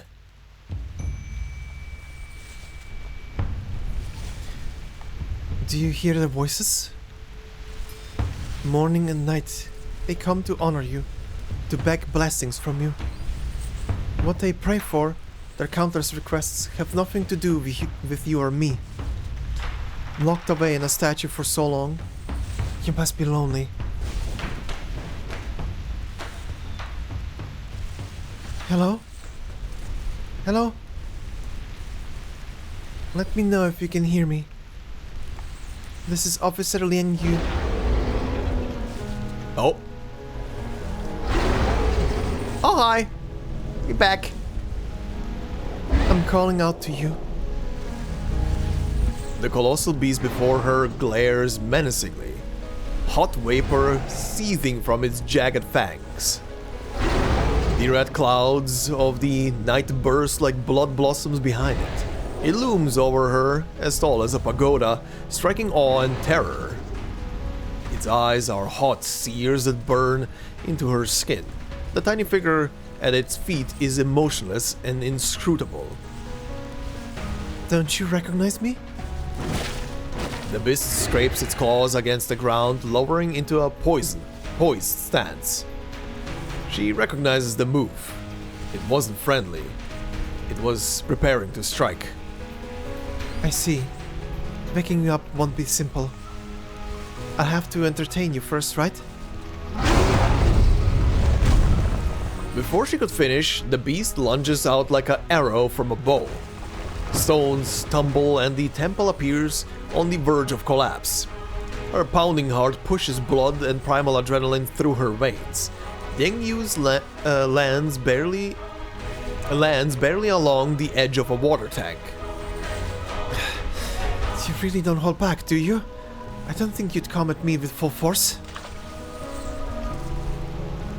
But I knew playing with you would come with some risks. The beast tilts its head to look around. With a flick of its tail, a row of roof tiles tumbles to the ground. Calm down, Liang. Even without it, you have your own strength. You can defeat it. The wind howls, carrying bamboo leaves and debris swirling through the air. In the hazy moonlight, the sweat on the girl's nose glistens with a silver sheen. Oh. 第一式，起势。 First move, starting form. Focus your breath in your core, feet skimming the ground as though lifting 1,000 pounds. 第二式，舞步。 The rain and wind serve as blades. Roars become bullhorns. Dance to the rhythm. The wilder the better. 第三式，判决。 12-hour scripts, 9 places, and 8 trigrams. Fingers spin like scattered stars, reshaping the cosmos. 第四式，步刚。 Rise to the heavens, traverse the 9 provinces, and roam the world. Starry pearls shine in the cosmos, eclipsing all beauty. 第五式，堕火。 Thunder and fire collide, swarms of cobalt blue damselflies gather and spread, becoming phosphorus flames and burning everything to ash. 第六式，收邪。 Flames roll across her skin as the beast unleashes a deafening roar, retreating step by step against the tolling of the copper bells. Only then can one understand. All things are one with me. With a fierce roar, the beast turns the night blood red. Moonlight shatters like bones, illuminating the girl's flowing black hair in the wind. Dressed in ceremonial attire, the girl murmurs, her form shifting as she combines martial arts and ritual dance. She harnesses her energy, bamboo leaves spiraling like knives in the air. Copper bells chime, resonating through the tiled temple. The beast shudders under the relentless clanging, retrieving inch by inch. Under the vast sky, the beast lets out a painful wail.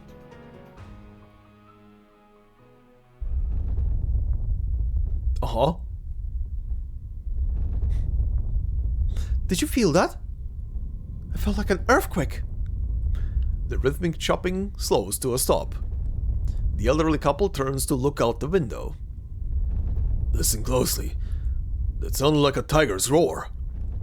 The sound is so vivid. It's coming from the temple. The two lock eyes, faces shifting into mutual realization. They have a bad feeling. We need to go.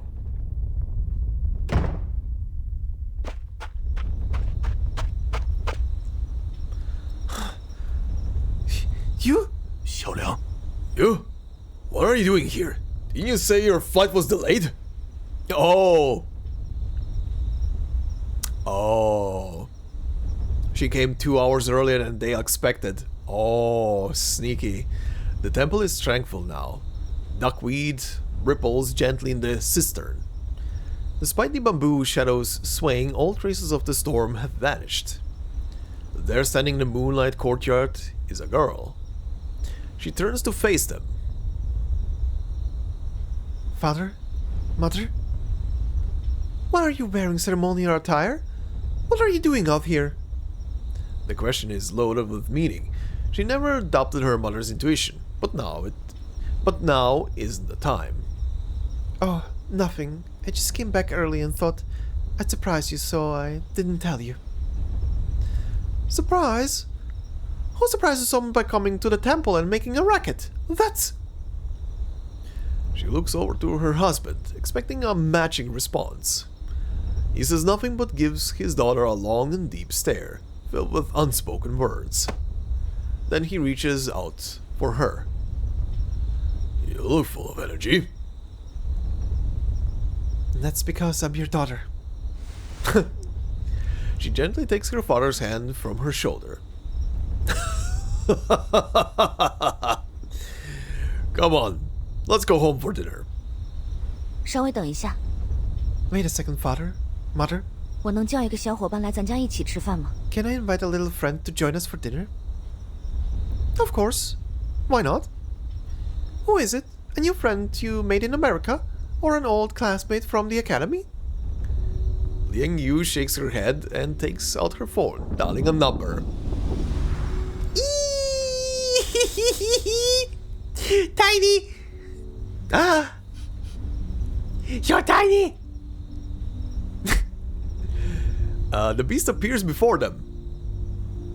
Allow me to introduce you to my new colleague and friend, Officer Cheng Liang. Officer? Well, I guess every good police officer needs a pet dog. Even though this one is a cat, a dog, a lion. Who knows what else? Does it talk through the phone now with text messages? Uh-huh. Uh-huh. What? Is he trying to do emojis? What is happening? Uh-huh. Uh-huh. Huh. It seems like deciphering your language will take some time. But we can do it, right? Oh, the beast hears her and shakes itself, lifting its chin to give Liang Yu a sideways glance. Bombastic side-eye. Then almost imperceptibly, it nods. Cheng Liang wasn't really lost, was it? But Liang Yu wonders how to explain, but her mother's concern is cut short. Well, losing it wouldn't have been a bad thing, and keeping it isn't something to take for granted either. His gaze lingers on his daughter for a moment longer, studying her with doubt until he looks away. He exhales deeply, releasing a breath that had been stuck in his chest. We're just glad you're alright. The coarse hand that had almost settled on her shoulder hesitates and falls to his side. Aw. The family's shadows stretch long as they walk away, their outlines tracing the moss-covered stone steps of the temple. The stone steps silently crack open. The fissure runs upward along the pillars, past several beams, reaching the temple's roof ridge, where two Chiwen statues perched. She swivels back to look back at the temple. In the cool night, it seems almost like a mirage, majestic and serene. What's wrong, you? Her father follows her eyes backward. From behind the temple, a flock of white cranes takes flight. Their snow-white wings stretched wide under the boundless sky before folding back again, soft feathers gently floating down from above. What are you looking at? It's a fleeting moment lost in trance. nothing. She watches the flock of white cranes and smiles before stepping across the temple's threshold. Alright. Another recording? Part 8. Waking of insects. Liang Yu as herself. Xing Liang as itself. Bombastic side-eye. Poitier as herself. She made her own movie. Eldon as himself.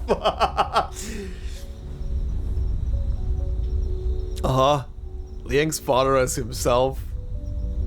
Oh, that's cute. Thank you for watching. You're welcome. Not even gonna mention the mom? I just realized, not even gonna mention the mom? Really? I know she didn't have a portrait, but come on. This was amazing. This was a nice follow-up story for everything. Woo! Alright then. I think this is where we're gonna call it for today. This was a really nice follow-up story to the whole kerfuffle after that. And a nice explanation how she got Liang back as well on top of it. But yeah, goddamn. The whole precinct became pretty much a family around her, or accepted her as a family member essentially. Then her dad, of course, as well, being wholesome as hell. Not the strict asshole he was, or he seemed like in the past. Very nice. But yeah, very good little story. And next time we continue with a lot of cringe. I am so not sorry for what's to come in the next episode. I am absolutely not sorry for that. But yeah, this was a great little thing. We do have the anecdote then for Anan, and then we're gonna finish off the event story at least with Noir's story that was also added, and should be just in time for notes on Shuori to open up as well. So there's gonna be quite a lot of things. There's gonna be quite a lot of things. But yeah. Anyway, this will be it for this part. Next time we continue with this little goober here. And we'll see what this is gonna be about. But until then, hopefully you enjoyed this one. This was very wholesome and very amazing. And yeah, hope you guys enjoyed. If you did, please consider leaving a like. It will help out a lot. If you're new to the channel, consider subscribing. Especially subscribe if you want to hear the cringe next time. You might unsubscribe because of it. I swear I'm not gonna overdo it, but I'm gonna do some shit with it. And yeah, if you want to support me more directly, memberships are open. No video will be behind a membership as always. Thank you very much to all the members already doing so and supporting. Much appreciated. And yeah, hope you all have a fantastic day wherever you are. And I will see you all in the next one. Until then, bye-bye.